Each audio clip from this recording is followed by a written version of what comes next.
Hi everyone, welcome to another A Year in Cards class. We're starting out the year 2010 with class 1 and it's Love and Valentine's Day cards. Starting out with a standard size card made out of craft cardstock, so that means that the finished size of the card is 4¼ inches wide by 5½ inches tall. And I'm going to be using this stamp from Hero Arts. This is one of their large background stamps. So I'm just applying some charcoal fluid chalk ink to the stamp. And then I'm going to press the card onto the background stamp itself. Sometimes it's easier to get a good impression this way. Now you're going to see in a minute when I take the card off that I missed a spot, but it didn't really matter too much in the initial or the final design of this card because it was covered up in the center anyway. So there's the background on the card. The next thing I'm going to do is pick out some pieces of paper, some pattern paper for the card, and this is from Basic Gray's Sugar Rush collection. I'm going to be using these papers throughout all 3 cards for this video, and then I'm going to be using some of the element stickers as well. So I'm just using a scallop edge punch on this piece of pattern paper, and I start punching in the middle and then move it to each side and line up the punched part with the image that is on the punch, and that'll help you get a nice continuous line of scallops when you're punching it. Just punch that out. And then I trimmed it down to a smaller size so that I could adhere it to this red piece of pattern paper.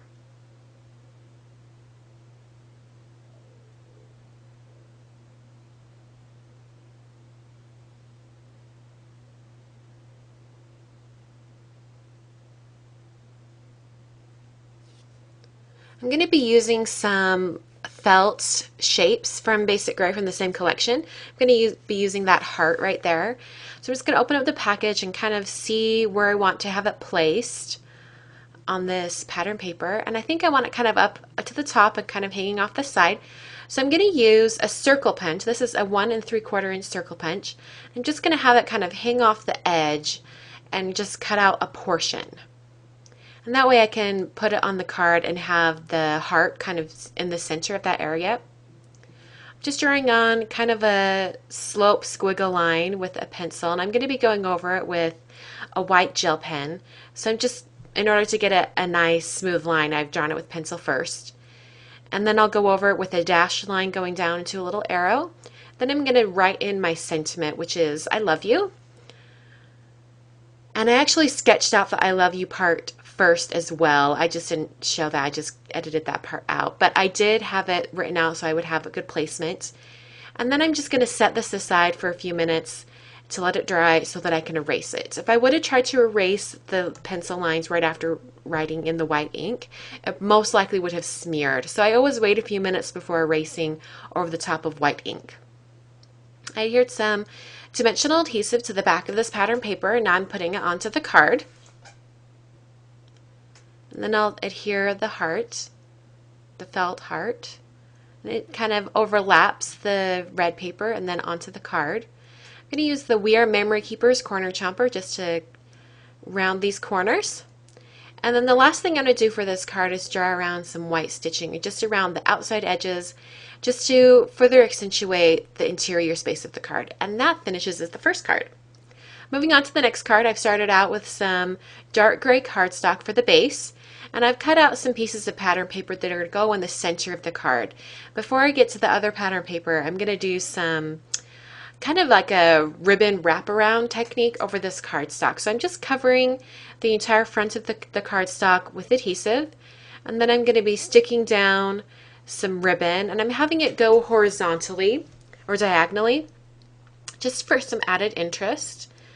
So I'm not putting them on in any specific order, I'm just placing them on. And once I had them all the way onto the end, I needed to stretch them out a little bit more. I needed to separate them a little bit more.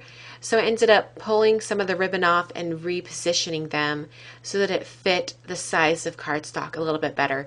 So no big deal, just do that. And then I have some really nice scissors. They're kind of like fabric scissors, and they work really well for this to just cut along the edge and get rid of the excess ribbon. So if you're looking for to invest in some good scissors just for ribbon, try fabric scissors. It's really good. Just put down some tape runner adhesive again, and I'm folding over the ends of the ribbon. These folded over really nice. I thought I might have to use mini glue dots on it, but they folded over without having to use mini glue dots. But for the corners where there's more ribbon, like it's going to be, folded over quite a bit, I did end up using some mini glue dots just to hold that down. Mini glue dots are a little bit stronger than tape runner adhesive, especially when it comes to ribbon and 3D objects, like buttons or any metal pieces. So I figured mini glue dots would probably hold down the ribbon a little bit better than just the tape runner adhesive. And I ended up using mini glue dots to adhere some pattern paper as well in the next step. So just putting some mini glue dots on there, and I'm going to be adhering that orange scalloped piece that's right next to it.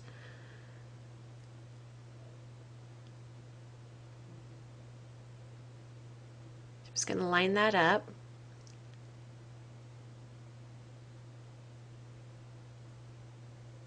Perfect. I have some already pre-cut pieces of pattern paper, and this, the purple or the lavender shade of pattern paper is 3 inches wide. So I just cut some other random strips of pattern paper that are also 3 inches wide, and then I'm adhering them to the purple piece.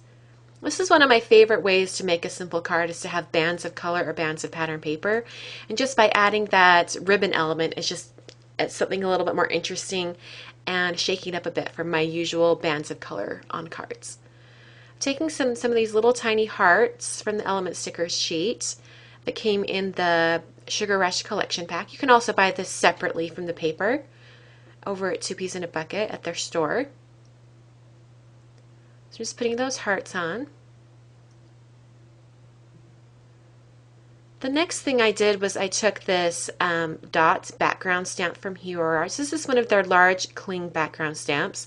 So, and I really like this one because the dots are pretty close together, so you can use them on a background for a card. When you have something in the center of the card, you can still see the dots on the outside edge. And after that first background stamp that I didn't get it on there completely, I'm being really careful and really running my fingers over each surface of the background stamp over the card so that I can get a really clean impression, and it worked. It worked phenomenally. I was really surprised at how well that worked.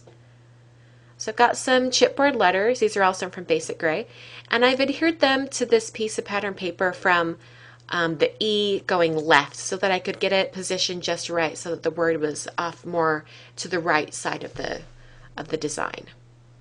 I've added some dimensional adhesive.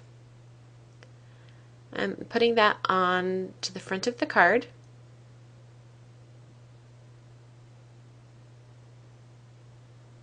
And then I'm going to take a white gel pen, and I'm only going to do some faux stitching along the very bottom edge.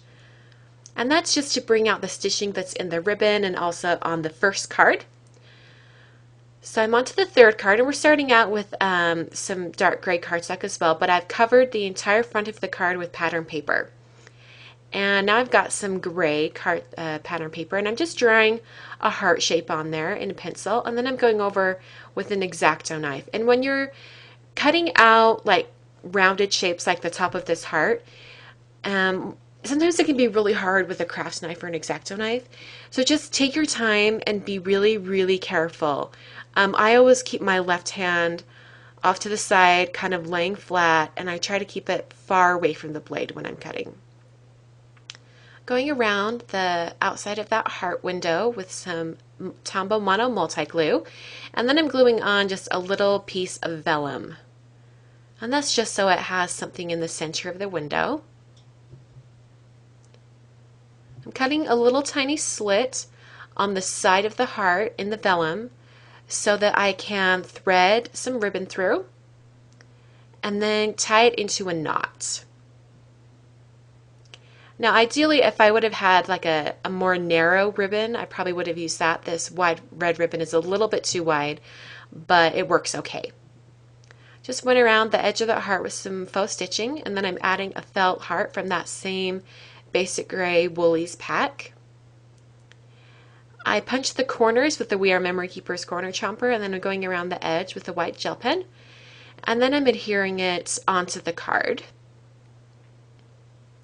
And the last thing I did for this card was I took some pink with red polka dot pattern paper, and I'm just adhering it to the bottom edge of the card just for some added interest and to bring out the pink and that small felt heart. And I didn't quite know how wide to make that pattern paper, so it's actually going to hang off the edge of the card just a little bit. But I'll just open the card and take some scissors along that edge and clean it up.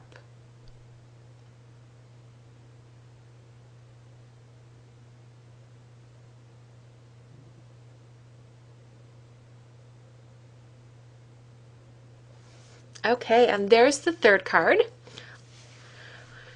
Just a little bit of corner rounding at the very end. And that finishes up the cards for this month. Please join us over at the message boards at twopeasinabucket.com. If you have questions or comments, I'll be checking those throughout the month. And thanks so much for watching. I'll catch you guys next time for another edition of A Year in Cards.